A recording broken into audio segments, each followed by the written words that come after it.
Australia is a draft and write game, so rather than rolling dice or drawing cards, you're going to be drafting cards to each other to kind of cross things off your little score pad here.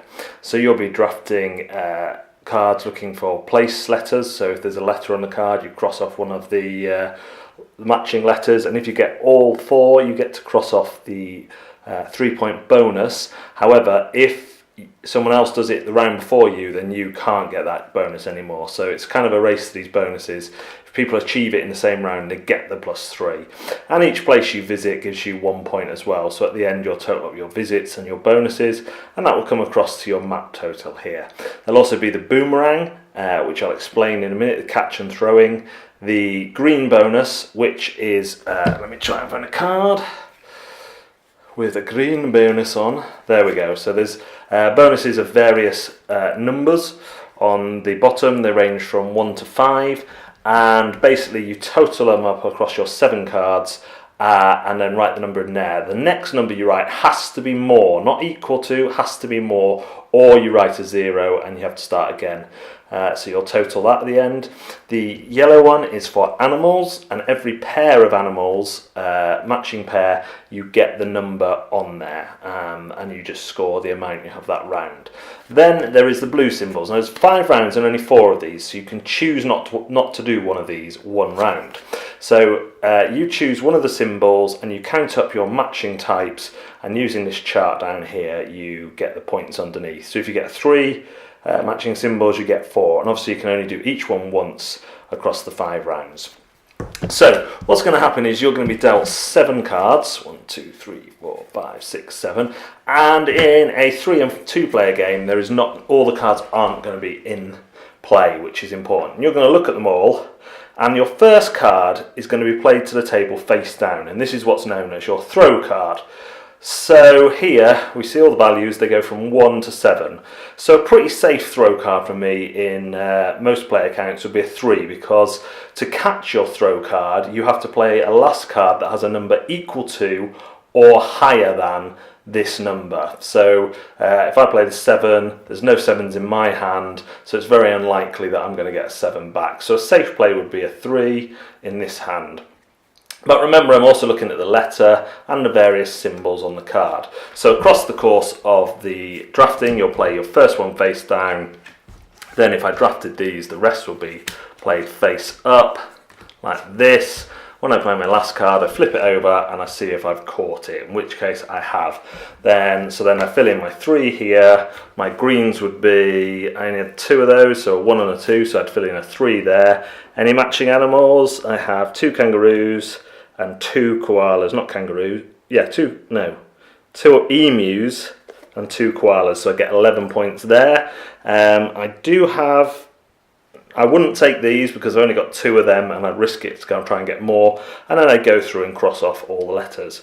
After 5 rounds, you total up all your scores, and the person with the highest score is the winner. If there's a tie, the person who caught most boomerangs wins the tiebreaker. That is Boomerang. Roll and writes are all the rage yesterday, but Boomerang has come out and added to this genre with a draft and write. So you'll be drafting the cards and writing down the results based on the 7 you have in front of you, and I really liked it.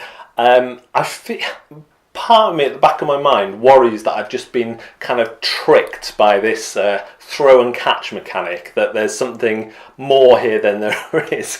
But whether that's the case or not, I don't really care, because I've just had a blast playing it. And actually, it's a drafting game that works very well at 2 and 3 players, and that's because at the 2 and 3 player count, you are going to end up with a card that was in your initial hand. At 4 players, you're not going to do that.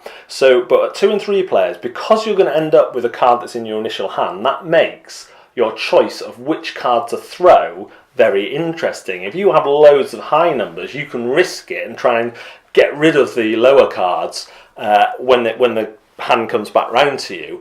And in some ways, you're the only one to blame if you end up with a lower card than the one you picked, because you had chances to change that, and that's really smart.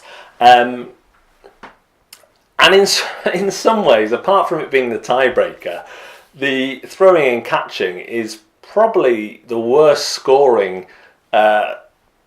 table out of them potentially. You know, it's the one that regularly scores lowest for me, yet there's something about wanting to achieve that throw and that catch, and when everyone turns over the card, their throw card, everyone's like, ooh, ah, yay! So it just works really, really well. The graphic design is a little bit bland, if I'm honest. It's more information than lovely design. But again, it just doesn't matter because the game is over so quickly. You get a whacking great wedge of points, whether you've played particularly well or particularly badly. You're still going to score loads of points, which always feels good. And there's just a nice charm about the game. I really like Boomerang, and if you are wanting something different to the usual roll and writes, then it is well worth a look. Now, the elephant in the room. Not really. But how does it compare to the other card and write game, Welcome To? Well, Welcome To is the better game for me. It gives you more to do, more to think about, but that comes at the cost of being harder to explain to people, and it takes a few more goes before it clicks with people. So I think there is room for both. I think Boomerang is kind of a nice lighter version of one of these do something and write games, and it's one of my favourites, Welcome To being probably my favourite of that genre. So, is the game intimidating?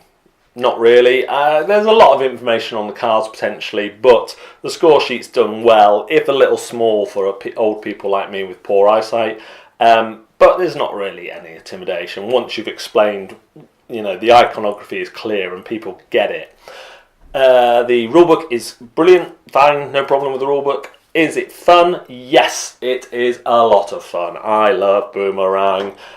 Really good fun to play. Really, just that whole throwing and catching thing. I've been suckered, let's face it, but it's no problem. Will it be staying in my collection? Yes, it will. It will be staying in my collection, joining Welcome To and Knock Mal, I think is the other roll and write I have. Just really like it. Really love Welcome To, really like this. But I think that's a compliment to this game that it's achieved that much with, you know, simpler mechanics overall. So that is Boomerang. Thanks very much for watching Board Deck and Dice. We will see you next time. I was going forward to turn off the mic then, but I realised I should stop still first because it's more... Shut up.